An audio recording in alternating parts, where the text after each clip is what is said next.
Tinubu didn't have to send the Air Force and the military to deal with this particular insurrection, this threat to our own sense of security and equilibrium. No, there are easier ways of doing it.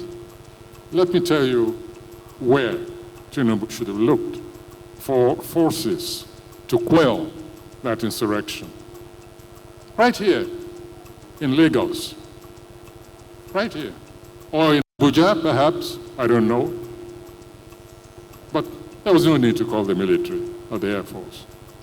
I'll tell you what happened. On one of my home visits, this about 2 months ago, I was coming out of a hotel and I saw what looked like a film set. And I said, oh, they're shooting a film. That was on the grounds of this hotel.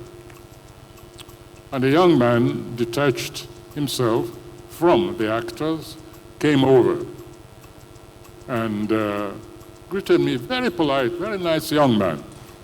And I said, are you shooting somebody? I said, I'm just joking. Are you shooting a film? He said, no. And I looked around. There was nearly a whole battalion occupying the grounds of that hotel, in Ikoyi, right here. So I got back in my car and I asked the driver who that young man was. And he told me. And I saw this SWAT team, a mixture. They were at least heavily armed, at least some 15 or so heavily armed to the teeth security personnel. Looked sufficient to take over a small country, neighboring city like Benin.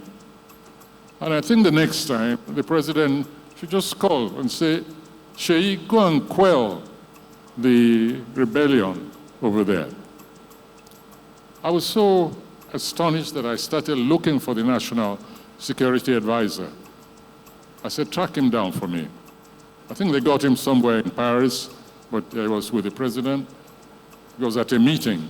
And I said, I've just seen something I can't believe, I don't understand. And I described the scene to him. I said, do you mean that a child of the head of state goes around with an army for his protection or whatever? I couldn't believe it. Later on, I did some investigative journalism and I inquired, and I found that apparently this is how this young man goes around with his battalion, these heavy armed soldiers.